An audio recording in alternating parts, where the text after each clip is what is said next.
They say timing is everything, but when you're chosen, timing is not yours to control. It's God's. You've felt the pressure to move faster, to catch up, to prove something. You've watched others sprint ahead, take shortcuts, chase applause. But something in your spirit resists, not because you're lazy, but because you're loyal. You don't follow trends. You don't follow fear. You only follow God's. Period. This isn't just a statement. It's a boundary. It's a spiritual rebellion against urgency, manipulation, and premature decisions. You've learned that moving without God leads to exhaustion, confusion, and regret. So now, you wait.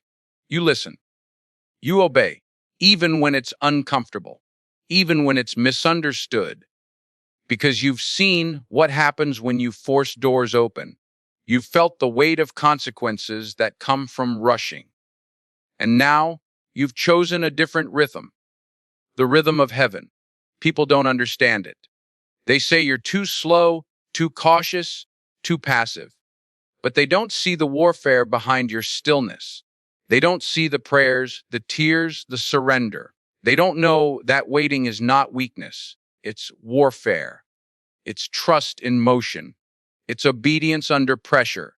And when you say, I only follow God's, you're not just rejecting the world's timeline.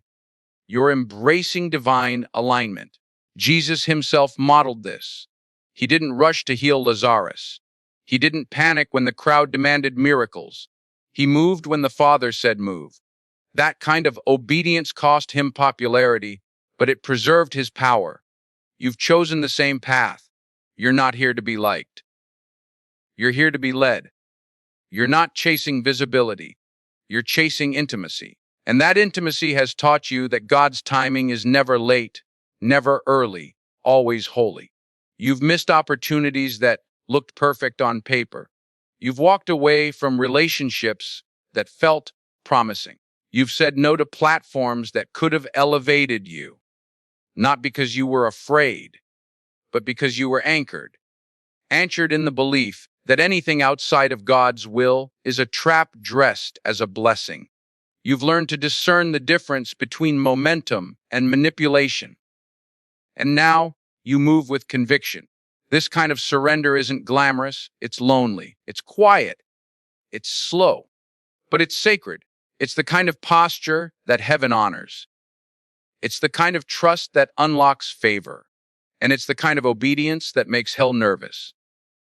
Because when you follow God's timing, you become unpredictable. You're no longer controlled by pressure, applause, or fear. You're led by fire. You're moved by whisper. You're guided by glory. So when you say, I only follow God's, you're not just making a statement, you're drawing a line. You're declaring war on distraction. You're choosing legacy over urgency. You're stepping into a rhythm that doesn't make sense to the world, but makes perfect sense to heaven. You're not just waiting, you're watching. You're not just still, you're surrendered. You're not just resisting, you're rising. When you say, I only follow God's, period, you're making a declaration that defies the world's obsession with speed, control, and instant gratification. You're choosing sovereignty over strategy. You're choosing surrender over hustle. And at the heart of that choice is a deep trust in God's timing, not as a suggestion, but as a sacred reality. Ecclesiastes 3:1 reminds us, to everything there is a season and a time for every purpose under heaven. That means your life isn't random. It's rhythmic. It's orchestrated by a divine conductor who sees the end from the beginning. God's timing is not bound by human clocks or cultural pressure. It's eternal, precise, and often paradoxical. What feels like delay to us is often divine design. In 2 Peter 3:8, we're told, with the Lord a day is like 1,000 years, and 1,000 years are like a day. That's not poetic exaggeration. It's a spiritual truth. God operates outside of time, and when he moves, it's never too early or too late. It's always right. But trusting that requires spiritual maturity. It requires letting go of your own calendar and embracing his. When you follow God's timing, you reject the fear of missing out.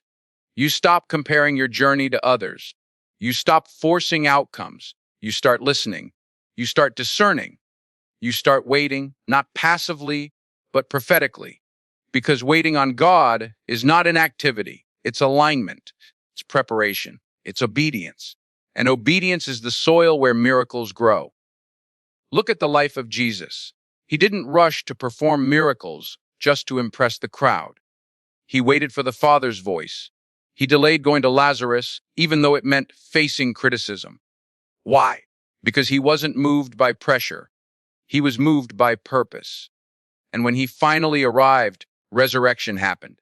That's the power of divine timing. It doesn't just meet expectations, it shatters them. When you follow God's timing, you also embrace mystery. You won't always understand the delays. You won't always see the full picture. But you'll trust the one who does. Isaiah 55:8-9 says, My thoughts are not your thoughts, neither are your ways my ways. That's not a rebuke, it's a reassurance. It means you don't have to figure everything out. You just have to follow. And following God's timing means you're willing to look foolish to the world in order to be faithful to heaven. This kind of trust is rare. It's radical. It's holy. It's the kind of trust that makes you wait when others rush, stay when others flee, and speak when others are silent. It's the kind of trust that builds legacy, not just momentum. Because when you follow God's timing, you're not just living, you're aligning. You're not just reacting, you're responding. You're not just existing, you're obeying. And obedience to divine timing is the highest form of spiritual intelligence. It's not passive, it's prophetic. It's not weak, it's warrior-like. It's not delayed, it's destined.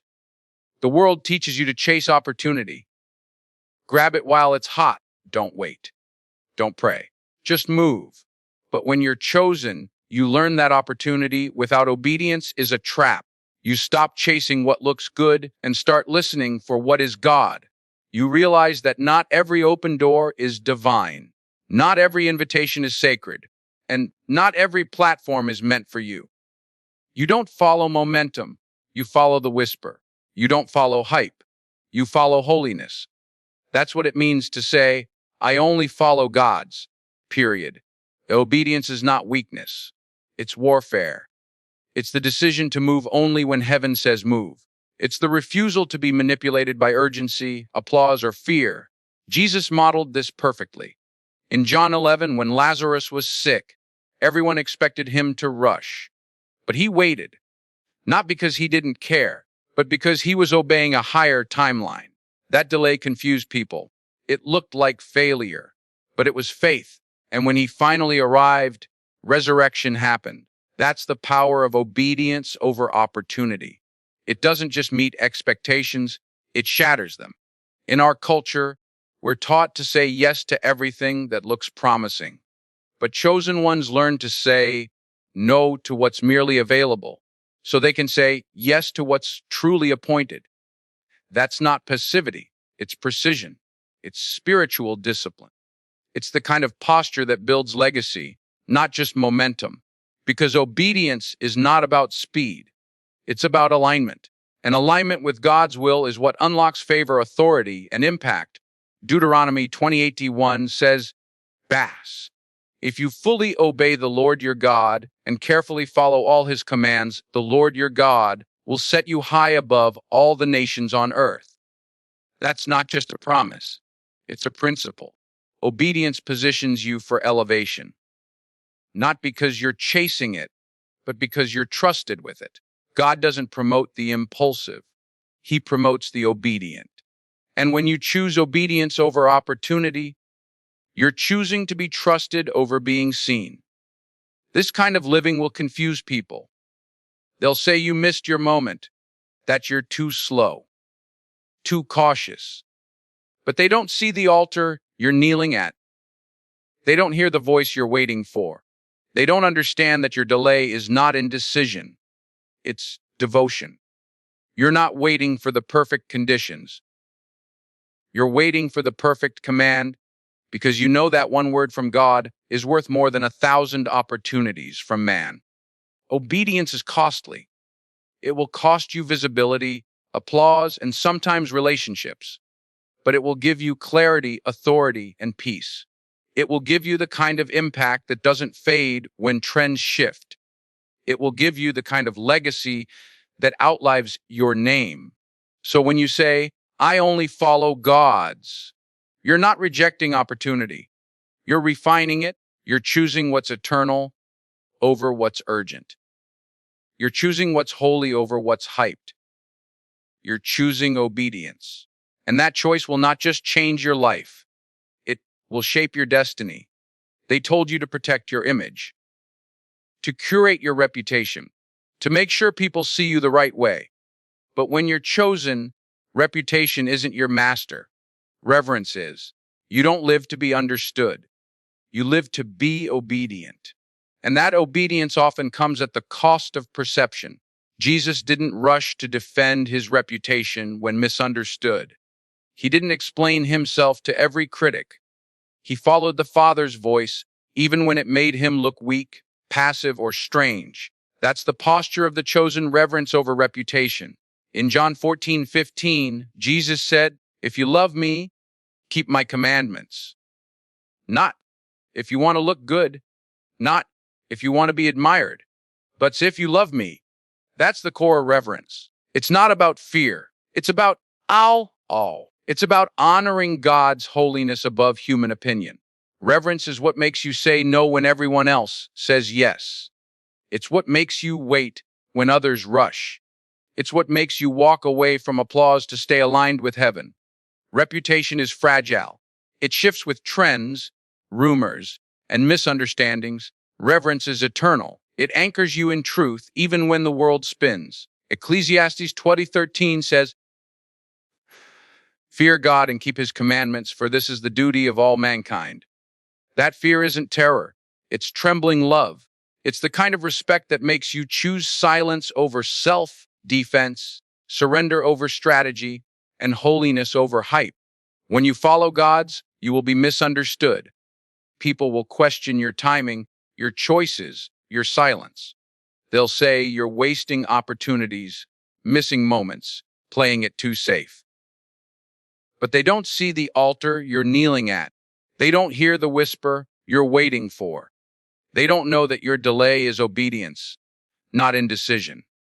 That your stillness is worship, not weakness. That your refusal to rush is reverence, not rebellion. Daniel refused to defile himself with the king's food, not because it would ruin his reputation, but because it would violate his reverence. Abraham was willing to sacrifice Isaac, not because it made sense, but because it honored God's voice. These weren't reputation moves. They were reverence moves, and they changed history. You weren't called to be liked. You were called to be loyal. And loyalty to God will cost you visibility, popularity, and sometimes relationships. But it will give you something far greater: authority. The kind that doesn't come from titles, but from trust.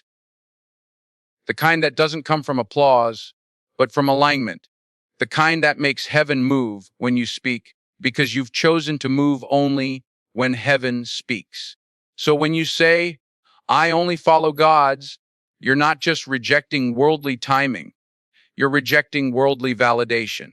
You're choosing to be led, not liked. You're choosing reverence over reputation. And that choice will confuse many, but it will confirm one thing: you belong to God. You're not here to be seen. You're here to be surrendered. You're not here to be praised.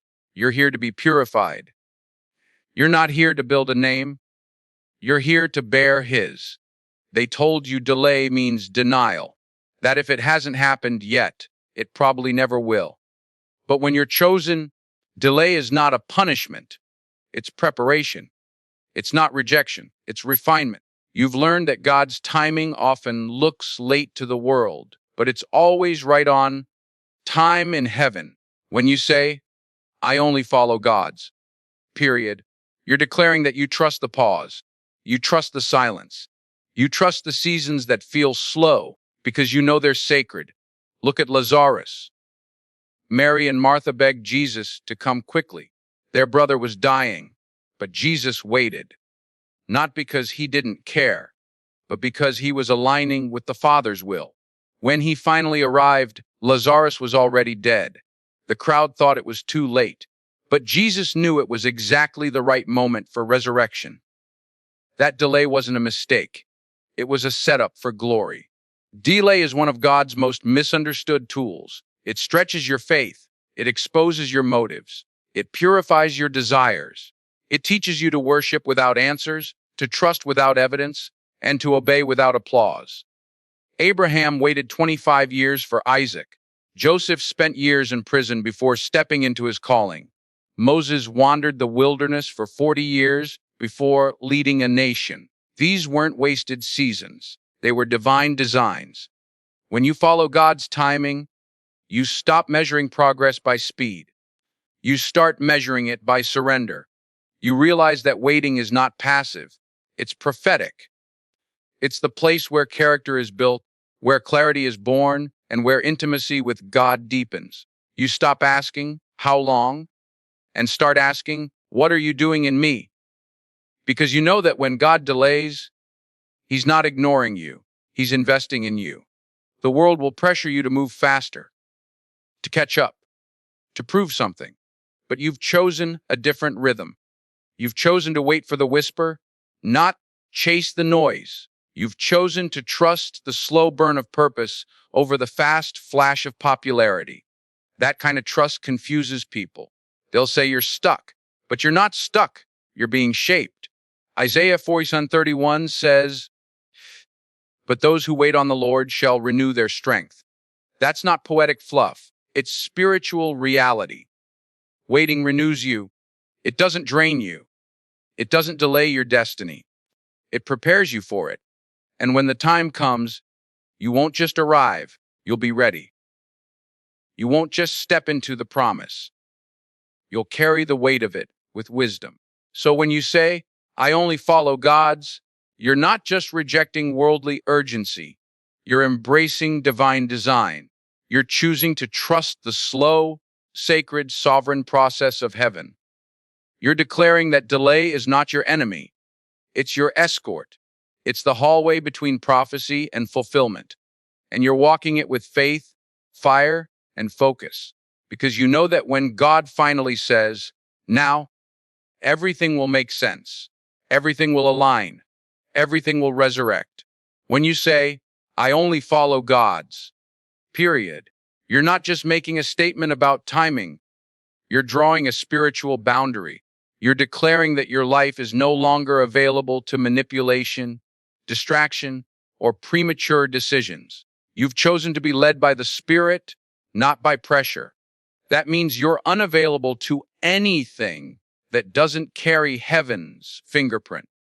You don't move because it's popular. You move because it's prophetic. You don't say yes because it's convenient. You say yes because it's consecrated. This kind of boundary is radical. It's holy. It's disruptive. It means you've stopped entertaining every opportunity, every invitation, every voice. You've learned that not everything that glitters is God, not every open door is divine, and not every person who says, "God told me," is speaking truth. You've developed discernment. You've cultivated silence. You've built a filter that only lets in what aligns with heaven's rhythm. Proverbs 4:23 says, "Guard your heart with all diligence, for from it flow the springs of life." That's not just advice, it's a command. Guarding your heart means setting boundaries. It means saying no to urgency, no to manipulation, no to spiritual flattery. It means refusing to be rushed into decisions that feel good but aren't God. You've learned that peace is your compass. If it costs your peace, it's too expensive. If it violates your spirit, it's not worth it. Jesus modeled this perfectly. He didn't let the crowd dictate his pace. He didn't let popularity determine his path. He often withdrew to lonely places to pray, to reset, to realign. That wasn't avoidance. It was authority. He knew that intimacy with the Father required boundaries. He knew that clarity came from silence, not noise. And you've chosen the same path. You've chosen to be unavailable to anything that doesn't carry divine assignment. This boundary will confuse people. They'll say you're distant, guarded, hard to reach. But they don't understand that availability is not the same as obedience. You're not here to be accessible. You're here to be aligned. You're not here to be everywhere. You're here to be exactly where God places you. That kind of discipline builds legacy. It builds impact. It builds spiritual weight. When you follow God's, you become unpredictable. You're no longer moved by trends, applause, or pressure. You're moved by whispers, by conviction, by clarity. You've learned that being chosen means being consecrated, and consecration requires boundaries. It requires silence. It requires saying no to good things so you can say yes to God things. So when you say, I only follow God's, you're not just protecting your time. You're protecting your anointing. You're not just guarding your calendar. You're guarding your calling. You're not just setting boundaries. You're building altars. And those altars will carry fire. They will carry favor. They will carry the kind of authority that only comes from obedience. You're not just unavailable. You're untouchable. Because you've chosen to follow God's. Period. You didn't choose this rhythm. God did. And now you walk in it with fire, focus, and fierce surrender. You've rejected urgency, resisted manipulation, and refused to move until heaven speaks. That's not weakness. It's spiritual intelligence. You've chosen obedience over opportunity, reverence over reputation, and divine timing over worldly momentum. You've learned that delay is not denial, that silence is not absence, and that waiting is not wasting. You've drawn a line in the spirit and said, I only follow God's. Period. And that line has become your altar. This isn't just a speech. It's a declaration, a reminder that being chosen means being consecrated, that your glow, your grace, your pace, and your presence are all evidence of divine alignment. You're not here to be rushed. You're here to be refined. You're not here to be seen. You're here to be sent. And when God finally says, now, the world won't just see your arrival. They'll witness your anointing. You are not behind. You are not late. You are not forgotten. You are exactly where heaven needs you to be. And when you move, it will shake things. Because you didn't move for applause. You moved for assignment. You didn't follow trends. You followed truth. You didn't chase timing. You honored it. And that obedience will echo far beyond this moment. To every soul who's felt the tension between pressure and purpose, thank you for listening.